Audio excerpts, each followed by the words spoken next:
The estate sale had already stretched into its second hour when Jennifer Walsh paused beside a dusty wooden table stacked with old picture frames. It was a gray March morning in 2024, the kind that made the suburbs of Atlanta feel heavier than usual. The Hendricks family was selling everything: furniture, clothing, dishes, and generations worth of forgotten artifacts from the Victorian mansion that had stood on their property since 1887. Jennifer had come for one reason. As a historian of post-Reconstruction Southern labor at Emory University, she'd learned that the most important stories were rarely found in books. They hid in attics, in trunks, in old boxes labeled miscellaneous. And that morning, her instinct told her something valuable was waiting to be discovered. Asterisk. She sifted through the photographs with practiced efficiency. Stiff portraits of pale-faced children, somber weddings, a few studio images yellowed at the edges. Nothing unusual. She'd seen hundreds of these in her 15 years of research. Then she noticed it. A thick, ornate, gilt frame wedged between two landscape paintings. Inside it was a large-format photograph, an albumin print, unmistakably from the mid-1890s. A wealthy Southern family posed in an elaborately decorated parlor. The father sat rigidly in an upholstered chair, the mother standing beside him in a dark, formal dress. Their three children were arranged in practiced symmetry, every detail polished, staged. Respectable Jennifer would have set it aside, just another expression of post-war Southern pride, if not for one detail. A figure in the background, a black woman, probably in her 30s, standing near a side table. Unlike the others, she wasn't posed. She appeared to be working, her body angled away from the camera, her attention fixed on something hidden in the shadows. Jennifer leaned closer. The woman wore a dark servant's dress, a white apron, and a small cap. Everything about her fit the quiet, invisible role domestic workers had been forced into. Yet something pulled Jennifer's attention back to her again and again. A tension in the woman's posture, a subtle angle of her arm, a faint suggestion that she wasn't simply working, she was hiding something. She turned the frame over. On the back, written in faded brown ink, asterisk, the Caldwell family, Atlanta, March 14th, 1895. Asterisk $40 later. The photograph was hers. She didn't know why, but as she walked back to her car, she felt a strange tightening in her chest, as if this image contained a story that had waited more than a century for someone to notice it. Back in her office at Emory University, Jennifer worked with the slow, deliberate care she had developed over years of handling fragile photographs. She removed the print from its frame, noting the brittle backing and the studio card tucked behind it, J.M. Harrison. Atlanta, one of the city's most expensive photographers in the 1890s. The Caldwell portrait had been crafted to project power, stability, and unquestioned respectability. But Jennifer wasn't looking at the family anymore. She was looking at the woman behind them. Asterisk on her light table, the faint details became sharper. The woman's features were partially blurred, common for background subjects in long exposure photography, but Jennifer could still make out a strong face, tightened lips, and eyes that seemed fixed on something outside the frames. Narrative, asterisk, then Jennifer's gaze fell to the woman's. Hands, asterisk, one rested on the side. Table, asterisk, the other disappeared into the folds of her white apron. Fingers curled around something metallic, asterisk. Jennifer squinted through her magnifier. The shadows hid the object, but its shape was unmistakable. A key, not a household key hung casually on a ring, but a small, solid metal key someone would keep hidden 2 to 3 inches long. The kind used to lock a drawer, a cabinet, or a private office. Asterisk. Why would a domestic servant conceal a key during a formal family portrait? Asterisk. Why hide it instead of placing it aside? Asterisk. Why risk being caught holding something she was clearly not meant to have? Asterisk. Jennifer's pulse quickened. Something was wrong. Something intentional. This woman wasn't accidentally photographed. She was in the middle of something. Asterisk. She ran a high-resolution scan. The digital enhancement revealed still more details. Tiny, almost invisible scratches on the metal. The woman's thumb pressing tightly against the key's bow. The faint tension in her shoulders. Asterisk Jennifer sat back. The truth forming like a shadow behind her. Thoughts. This wasn't a passive servant. This was a woman doing something dangerous, something secret, something she could not speak. Aloud and yet could not hide from the camera. Asterisk Jennifer. Opened the Caldwell name in city archives. She expected wealth, political connections, but what she found was darker. Newspapers from the mid-1890s hinted at labor concerns on Caldwell's rural properties. Concerns, Jennifer knew, meant exploitation. Contracts, she knew, meant coercion.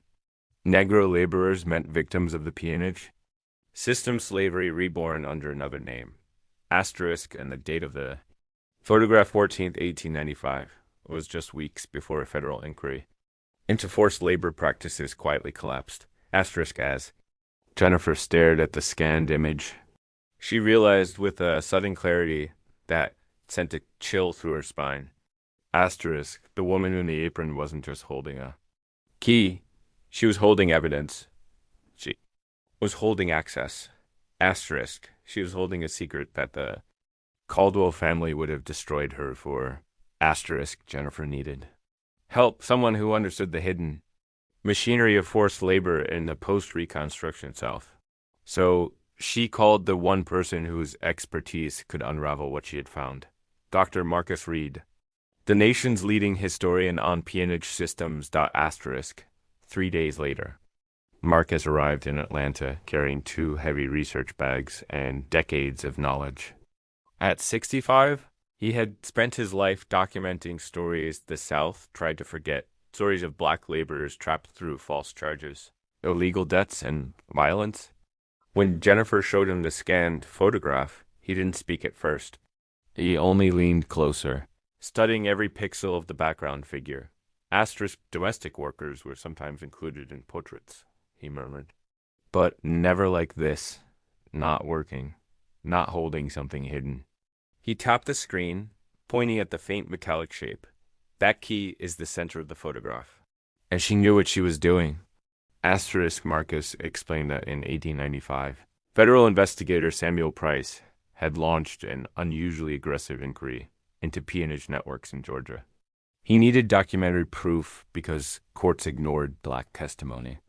He relied on secret informants, people with access to plantation offices, ledgers, and contracts designed to trap workers. Asterisk, people exactly like her, Marcus said quietly. Asterisk, but who was she? Asterisk, to find out, Jennifer dug into the Caldwell family papers donated decades earlier to the Atlanta History Center.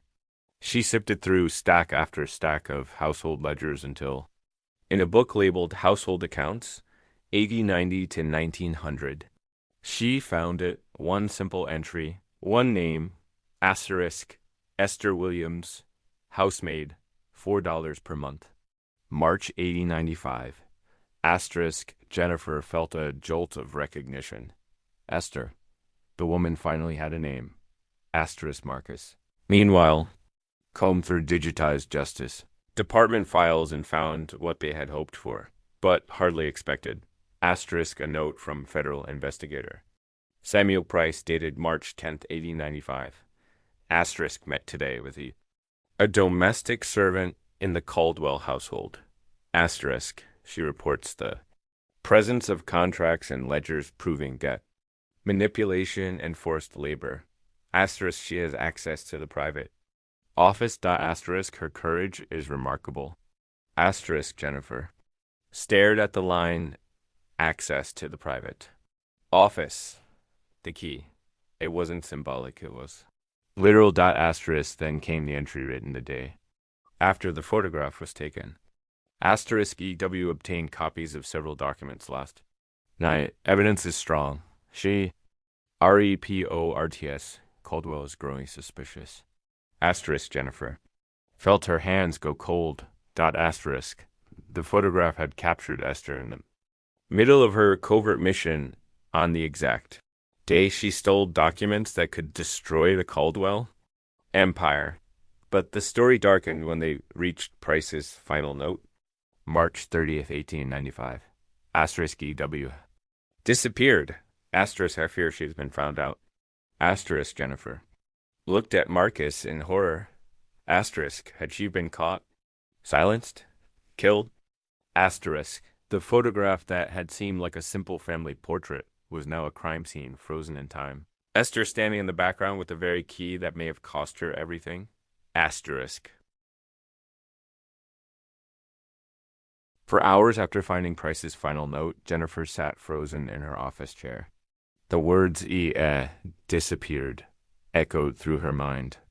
It felt unbearable to think that Esther Williams, the woman who had stood silently in that 1895 parlor clutching a key to truth, might have vanished into the darkness that swallowed so many black informants of her era. Asterisk, but Marcus wasn't ready to accept death without proof. Asterisk. Men like Caldwell didn't always kill, he said slowly. Sometimes their cruelty terrified people into running. And when someone ran, churches often stepped in. Asterisk, he turned to the records of the African Methodist Episcopal Church, long known for quietly sheltering black Southerners who fled violence.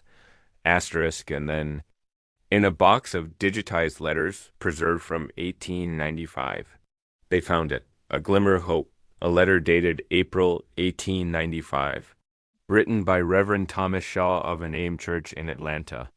A woman who aided federal authorities has been forced to flee. We have moved her to a safe location and request assistance relocating her to a northern city. Jennifer's breath, was it her? Then came the line that confirmed everything. The woman's name is Esther Williams. Age 32. Esther hadn't been murdered. She had escaped. Asterisk. Hidden by the very community whose suffering she had risked her life to expose. Asterisk 2 weeks later. Marcus found what Jennifer prayed for, a membership entry at Mother Bethel AIM Church in Philadelphia, dated May 1895. Asterisk. Esther Williams, relocated from Atlanta. Assisted by Rev. Shaw.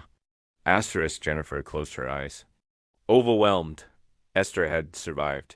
She had fled Atlanta, outrun Caldwell's power, and found refuge in a city where Southern fugitives rebuilt their lives. Asterisk. But survival didn't erase the injustice. Asterisk. The Justice Department's response, dated May 10th, 1895, made that brutally clear. Asterisk. Prosecution is not warranted at this time. Asterisk. All the evidence Esther had stolen at unimaginable risk contracts. Letters was dismissed. Under the lie of voluntary labor. Asterisk. The government had chosen politics over truth. Asterisk. Power over justice. Asterisk. White wealth over black lives. Asterisk. Yet even without the conviction she deserved, Esther's actions began a quiet earthquake. Newspapers hinted at Caldwell's declining influence. Business partners withdrew, and whispers of federal scrutiny tarnished his stature. By 1900, his fortune was failing. He died 3 years later, a man stripped of the reputation he once guarded. Asterisk, but Esther's story didn't end in Philadelphia with survival alone. Asterisk. Jennifer followed. Her trail through city directories and census sheets. Asterisk. What emerged was a portrait not of a hidden refugee, but of a woman who transformed her suffering into service. Asterisk. In 1900. Esther was a washerwoman, grueling work, but honest, independent. Asterisk. By 1905, she had become a seamstress, earning better wages through skill. Asterisk. By 1908, her church records showed her establishing a women's aid society to help newly arrived black Southerners fleeing exploitation. Asterisk. She took in young women as boarders, sheltered families, and helped them secure work, housing, and safety. She wasn't just restarting her own life. She was building a life raft for others. Asterisk. Newspaper articles from the Philadelphia Tribune painted her as a quiet but steady force, a woman of deep faith and remarkable generosity. When interviewed in 1918, she said, asterisk, I know what it means to run from. Bondage. Asterisk, so now I help others. Run. Asterisk, Jennifer felt a lump form in her throat as she read those words aloud. Asterisk, the woman, who once stood half hidden in a photograph, had spent the rest of her life ensuring no one else had to stand alone. Asterisk, Esther died in 1934 at the age of 71, unknown to history, unnamed in textbooks, uncelebrated beyond the walls of a single Philadelphia neighborhood, until now, until one photograph, one key, and one moment of curiosity opened the door she had risked everything to unlock. For weeks after uncovering Esther's full story, Jennifer felt as though the walls of her office were alive with voices. Voices of people who had lived and died without ever being acknowledged. But among them, one voice rose above all others. Esther's. Quiet, steady, unyielding.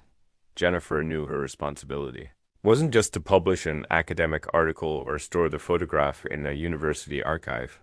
Esther's story needed to be seen. It needed to confront the world the same way the key had confronted her the very first day, subtle yet unmistakable, silent yet explosive. Asterisk, so she proposed an exhibition to the Atlanta History Center. Asterisk, the key to freedom, Esther Williams and the fight against peonage. The museum director agreed immediately. Creating the exhibition felt like stitching together fragments of a world long buried. Jennifer worked side by side with exhibit designers, archivists, descendants of peonage survivors, and community elders who understood the weight of telling a story the South had spent generations trying to erase. The photograph became the centerpiece, not the wealthy Caldwells, not their ornate parlor, but Esther standing in the half-shadow, one hand gripping the key that held the truth. Asterisk. Interactive screens allowed visitors to zoom in exactly as Jennifer had on that first day. At first, viewers saw only a servant, but with each level of magnification, the illusion cracked. The key appeared. The tension in Esther's stance emerged. The shadows surrendered their secrets. Asterisk beside the photograph. Jennifer positioned a section of Samuel Price's notes, including the entries describing Esther's bravery in her disappearance. Visitors read his words in stunned silence. Asterisk, her courage is remarkable. Asterisk, the evidence is damning.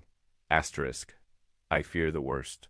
Asterisk, across the room, the museum displayed the copies of the labor contracts Esther had stolen. Pages where black workers were charged for food, tools, clothing, even for their own arrests, debts engineered, never to be repaid. Contracts signed with X's, because those forced to sign them had never been taught to read. Asterisk, more panels showed the federal government's refusal to prosecute Caldwell. Asterisk letters, filled with political caution. Asterisk excuses framed as legal limitations. Asterisk, the familiar shape of an injustice written in bureaucratic language. Asterisk, but Jennifer refused to let the exhibition end tragedy. Asterisk, the final rooms were devoted to Esther's rebirth in Philadelphia. Asterisk, photographs of 1890s, Seventh Ward row houses, church rosters bearing her name, newspaper, clippings describing Mrs. Williams' generous work with Southern migrants. Asterisk, census pages listing her as a homeowner, a quiet triumph unimaginable for a black woman who had fled for her life. Asterisk, one display recreated her small sewing space. A worn table, a hand-crank sewing machine, folded cloth, a ledger showing clients and prices. Asterisk, this was where Esther rebuilt her freedom one stitch at a time. Asterisk, Marcus contributed an essay for the exhibition catalog. His opening line captured everything. Asterisk, Esther Williams fought a war most Americans never realized was still being waged. Asterisk, Jennifer insisted the final section highlight the ongoing legacy of forced labor, modern forms of exploitation, prison labor abuses, and the countless unnamed Esthers still hidden in archives. The exhibition opened in September 2024 to a packed audience. Scholars, activists, local families, and members of Philadelphia's Mother Bethel AME Church all gathered beneath the museum lights. Asterisk Reverend Sarah Johnson, speaking for Esther's church, said softly, "We always knew she was a woman of service. We didn't know she was a woman of history." Asterisk when the lights dimmed and visitors began exploring a photograph. Many stood motionless in front of Esther's figure. Some cried openly. Others whispered. Everyone felt something shift within them. Asterisk one photograph had lived 129 years. As a simple portrait of white Southern respectability, now it had become a monument to a black woman's resistance. Jennifer watched from a corner of the room, her eyes fixed on the key in Esther's hand. Asterisk a key that had once opened a locked office. Asterisk a key that unlocked a hidden crime. Asterisk a key that now unlocked the truth for tens of thousands of people. Asterisk.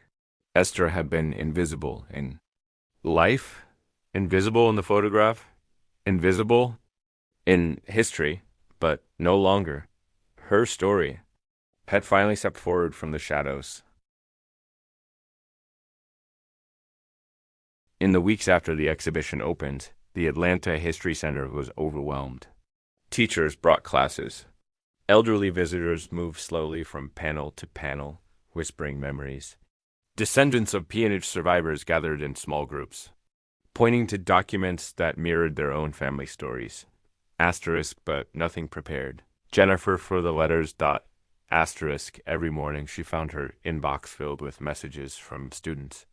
Professors, retired postal workers, pastors, young activists, and people who had never stepped foot in a museum before. They all wrote for the same reason. Asterisk. Esther's story had reached something inside them that history books had never touched. Asterisk. Jennifer read each letter carefully. But one stood out. A high school student from rural Alabama wrote, "I never learned about peonage. We were taught slavery ended in 1865. Asterisk. Esther Williams helped me understand. The truth they didn't teach us. Asterisk. Now I'm researching my own family. History. Asterisk. That letter stayed pinned to Jennifer's bulletin board for weeks. Asterisk. But the most profound moment came on an evening when the museum was nearly empty. Jennifer's lecture had just finished, and as people trickled toward the exit, an elderly black woman approached with slow, deliberate steps. Her hair was silver, her posture slightly bent, but her eyes were sharp with recognition. Asterisk, my name is Dorothy Miller, she said quietly. I'm 86. My family is from Georgia. Asterisk, Jennifer nodded politely, unsure of what was coming. Asterisk, Dorothy's voice trembled, not from age, but from revelation. Asterisk, my grandfather never spoke much about his early life, she continued. But he always said his mother worked for a white family in Atlanta. Something happened, something dangerous, and they had to leave in a hurry. Asterisk, Jennifer's breath caught. Asterisk, Dorothy pulled a small folded paper from her purse, a family list of births and moves. Asterisk, her grandfather had been born in Atlanta in 8090. Asterisk, and in 8095. The entry reads simply, asterisk, left for Philadelphia. Sudden. Asterisk. The room seemed to tilt. Jennifer pressed a hand to the table for balance as the truth settled like thunder. Dorothy whispered the final confirmation. Asterisk. My grandfather said his mother's name was Esther. Asterisk for a moment. Neither woman spoke. Asterisk. Then Dorothy reached out and squeezed Jennifer's hand. Asterisk. Thank you for giving my great-grandmother back to us.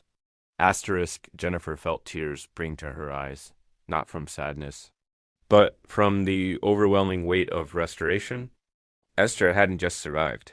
She had descendants, a living legacy, a family that remembered her, even if they never knew why she fled. Asterisk all at once. The story became more than history. It became lineage.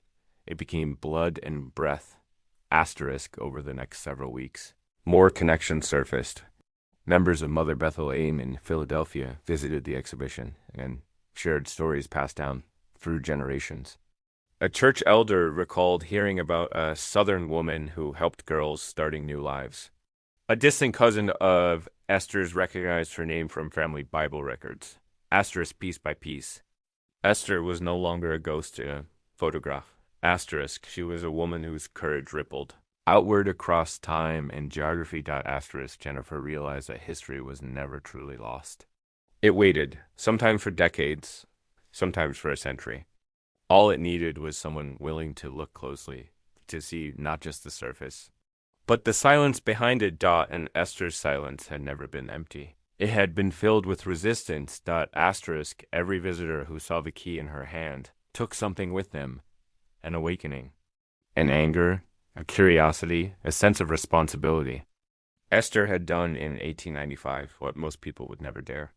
She fought a system built to crush her. Asterisk, and now, in 2024, she was still fighting, still unlocking minds, still challenging the narratives. America tried to forget. Asterisk, Jennifer often stood in front of Esther's enlarged photograph late at night after the museum closed. Each time, she found herself whispering the same thought. Asterisk, you were never invisible. We just hadn't learned how to see you yet. Asterisk, long after the exhibition settled into routine. Jennifer found herself returning to the Caldwell photograph almost every evening. When the museum lights dimmed and the quiet hum of closing time echoed through the halls, she would walk to the center display and stand before Esther's shadowed figure. Asterisk in the soft glow of the exhibit. The key in Esther's hand gleamed faintly, no longer hidden, no longer overlooked. Jennifer often imagined the moment the shutter snapped in 1895. Asterisk A. Wealthy family posed confidently in the foreground. Asterisk, a woman in the background, appearing to serve, and in reality, a secret rebellion happening in plain sight. The more Jennifer stared, the heavier the realization became. Esther hadn't simply stolen documents. She had waged a one-woman war inside the walls of her oppressor's home. Every move she made, every drawer she unlocked, every paper she slipped into her apron had been an act of defiance powerful enough to get her killed. Asterisk, yet no fear showed on her face in the photograph. Asterisk, only attention calm. Focused, deliberate. Asterisk, a woman who understood exactly what she was risking. And did it anyway. The world had almost lost her story entirely. One missing ledger. One burned archive. One careless estate sale. And Esther's courage would have vanished forever. But fate had placed Jennifer in that dusty room on a gray March morning, and now the truth stood unshakable. Asterisk Marcus visited often during those quiet hours. He and Jennifer would walk the exhibition side by side, speaking in low voices. Together, they watched how visitors reacted. Some moved slowly, taking in each detail. Others stood rigid, processing the cruelty buried under the surface of American history. Asterisk, one night, Marcus said, "Do you understand the real miracle here?" Jennifer looked at him questioningly. She wasn't supposed to survive. She wasn't supposed to escape, and she absolutely wasn't supposed to be remembered. Jennifer nodded. That was the heart of it. Asterisk Esther navigated a world where black women were silenced by design, where danger lurked behind every decision, where even federal investigators could not protect their sources. Yet she escaped, rebuilt a life, saved others, and lived long enough to die in her own bed, something precious few in her situation ever achieved. Asterisk, and then, as if guided by invisible hands, her story returned 129 years later. Asterisk not. Because Esther left behind a memoir. Asterisk not. Because the government respected her bravery. Asterisk not. Because the Caldwell family kept honest records. Asterisk, but because of a photograph, a glance, a key. Asterisk one evening. Alone in the exhibition, Jennifer whispered into the stillness, "You left us clues, and we finally followed them." Asterisk, but the truth carried its own weight. Once the full story became public, journalists began calling. University departments requested lectures.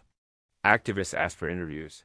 Jennifer found herself pulled into debates about labor abuses, prison exploitation, modern debt traps, echoes of the very systems Esther fought against. Asterisk, every conversation reminded Jennifer that history wasn't past. It was a blueprint repeated in new forms. Asterisk, Esther's world had not completely died. Asterisk, it had evolved. Asterisk, and that realization carried a burden she hadn't expected. She felt responsible, not just for telling Esther's story accurately, but for making sure it didn't become a sanitized tale of inspiration. Esther's life was not a neat narrative with a clean ending. It was a warning. It was a wound. It was a lighthouse dot asterisk one night. After a particularly emotional lecture, Jennifer stood before the photograph again and said, softly, asterisk, "You didn't risk everything so people could applaud. Asterisk, you did it so people would act." Asterisk in that moment. She understood that Esther's story was no longer simply research. It was a responsibility, a calling, a challenge handed down across a century. Asterisk, a key passed from one generation to the next dot, and now it was in Jennifer's hands. The night before the exhibition's first anniversary, Jennifer returned to the museum long after closing. The halls were silent, the lights dimmed, the air cool with that stillness found only in places built to remember. She walked slowly toward the heart of the exhibition, toward the photograph that had reshaped everything.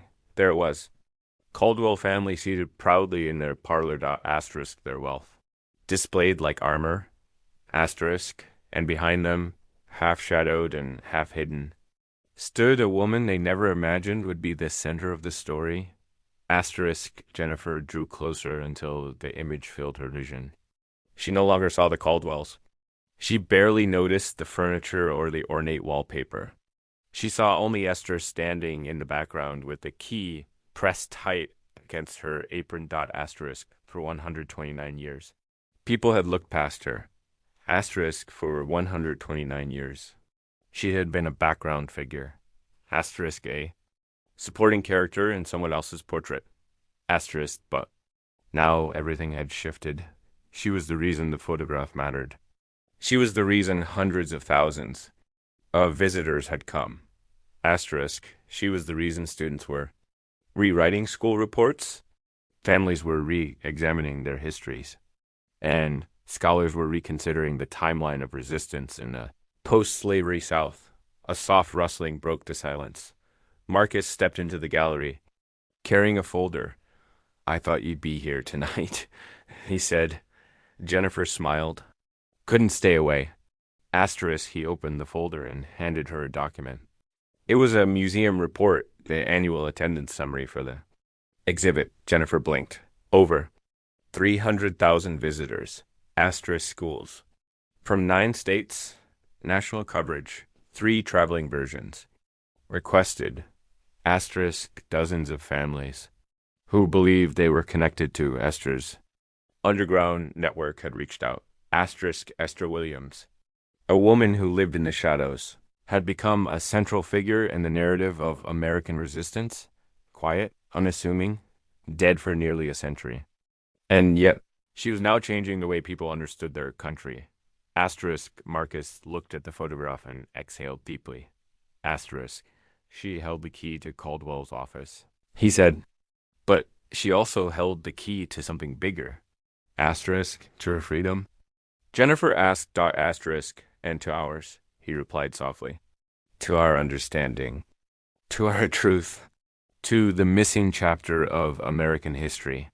Asterisk, Jennifer felt a warmth spread through her chest, a mixture of sorrow and pride.